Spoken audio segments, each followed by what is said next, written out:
여러분 안녕하세요. 시카고 예수사랑교회 황선웅 목사입니다. 오늘도 여러분의 기도가 열리고 하나님과 함께 숨쉬는 하루 되시길 소망합니다.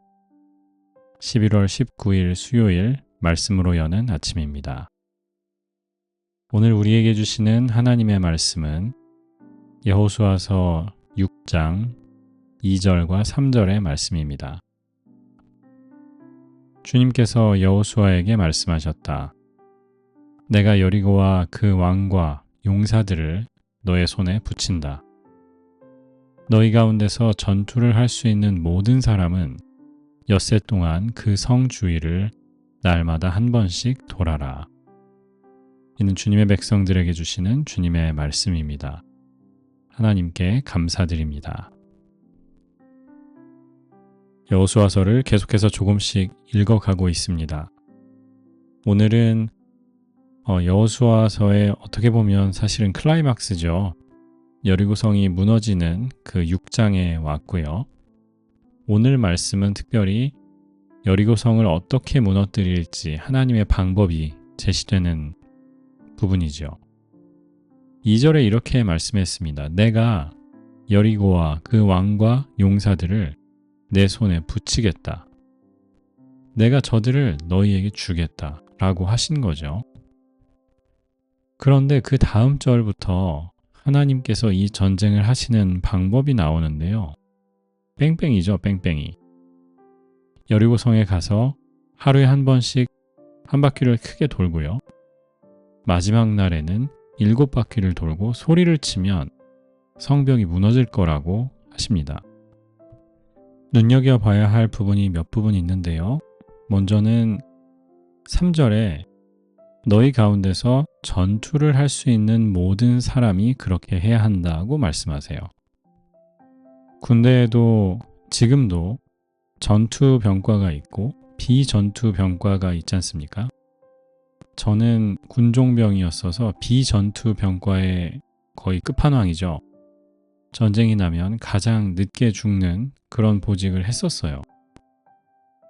오늘 하나님께서 여호수아에게 여리고성을 한 바퀴씩 또 마지막 날에는 7바퀴를 돌라고 하시는데 누구를 보내야 할까요?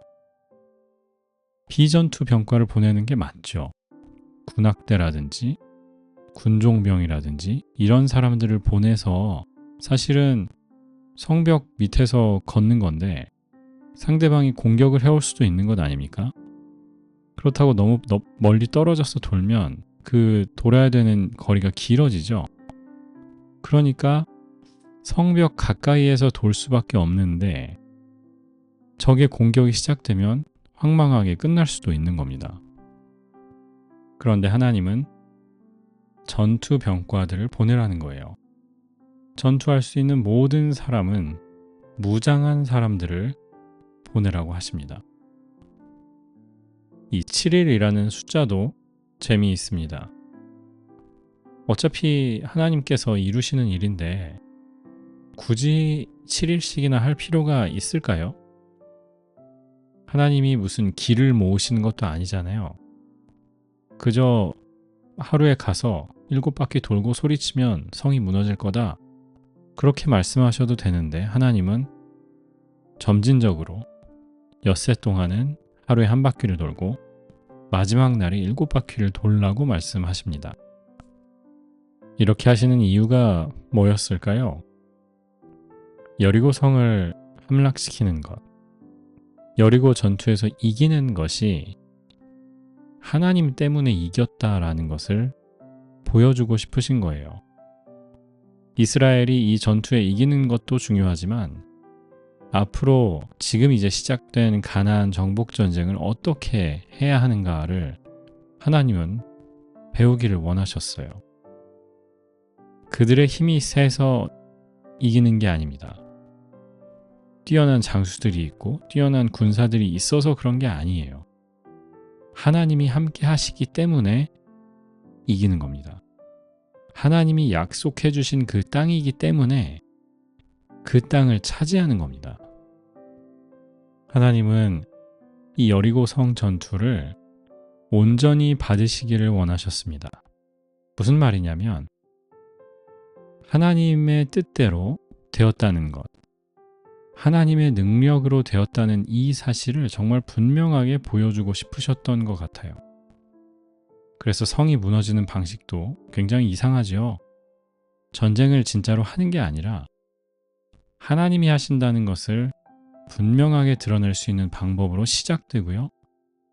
전쟁이 끝난 다음에도 어떻습니까? 전리품을 하나도 취하지 말라고 하시죠. 왜냐? 하나님이 하신 전쟁이기 때문에 그렇습니다. 앞으로 이어지는 전쟁들, 전쟁처럼 할 것이고요. 군대가 나가서 싸우고 나팔을 불고 이렇게 할 것입니다. 그리고 전쟁에서 얻는 물건이라든지 가축이라든지 이스라엘이 가질 수 있어요. 그런데 이번만큼은, 여리고 전쟁만큼은 그렇게 할 수 없습니다. 왜냐? 온전히 하나님의 것이기 때문입니다. 하나님이 이루신 전쟁이고 하나님을 통해서 하나님께서 이기신 전쟁이기 때문에 이스라엘이 아무것도 취해서는 안 된다라는 거죠. 며칠 전이 한국은 수능 시험 날이었더라고요. 저는 옛날 기억도 나고 또 트라우마도 있고 한데요. 제가 고등학생, 중학생 이때만 해도 지금도 그런지 모르겠어요. 수능 끝나고 나면 수능 시험을 제일 잘 본 학생이 나와서 인터뷰를 하고 그랬습니다. 만점을 맞은 학생, 전국에서 제일 잘 본 학생, 이런 학생들을 인터뷰를 하면 그 학생들이 뭐라고 하나요? 만점 맞은 비결이 뭡니까? 물어보면 국영수, 교과서를 중심으로 열심히 공부했습니다. 마치 누가 시키기라도 한 듯이 똑같이 말했었어요. 아무도 믿지 않는 거짓말이죠. 왜 그렇게 말하게 했을까? 분명히 누군가 시킨 거겠죠. 이 사교육 이런 것들을 좀 줄여보려는 정부의 노력이 아니었을까 생각합니다. 제가 무슨 종로학원 다녔습니다. 대성학원 다녔습니다. 이렇게 되면 공교육이 힘들어지고 사교육 시장에 더 안 그래도 뜨거운데 기름을 붓는 격이 될 테니까 그렇게 한 것이 아니었을까. 우리가 사는 오늘도 똑같습니다. 오늘 우리의 삶을 통해서 누가 그 영광을 차지하느냐, 누구에게 그 공이 돌아가느냐, 하나님이어야 한다라는 거죠. 시선이라는 찬양에 그런 대목이 있잖아요. 내 삶은 주의 나라가 되고 하나님이 일하기 시작한다. 내가 사는 삶이에요. 내 인생이에요. 그런데 그 삶을 통해서 하나님이 영광 받으십니다. 하나님이 일하십니다. 왜냐? 우리가 사는 삶이 아니라고 고백하기 때문입니다. 내 삶이 하나님의 나라라고 고백하며 우리는 살기 때문입니다. 우리가 그렇게 살 때에 우리 앞에 있는 여리고 성들이 무너질 줄을 믿습니다. 우리 앞에 있는 홍해가 갈라지고요. 우리 앞에 있는 광야의 여정을 무사히 마칠 수 있게 될 겁니다. 하나님을 앞세우고 믿음으로 사는 이 길이 어리석어 보이죠? 여리고성을 뺑뺑이 도는 것하고 비슷할 겁니다. 그런데 믿음으로 계속 걷다 보면 우리가 할 수 있는 일뿐만이 아니라 하나님이 하시는 그 일들이 우리 앞에 일어날 줄 믿습니다. 기도하겠습니다. 사랑의 주님, 감사합니다. 오늘 우리의 삶이 하나님이 역사하시는 하나님의 나라가 되기를 소망합니다. 부족한 우리의 삶을 받으시고 오직 내 안에 예수 그리스도께서 사시는 그 삶이 오늘부터 또 오늘도 이어지게 도와주옵소서.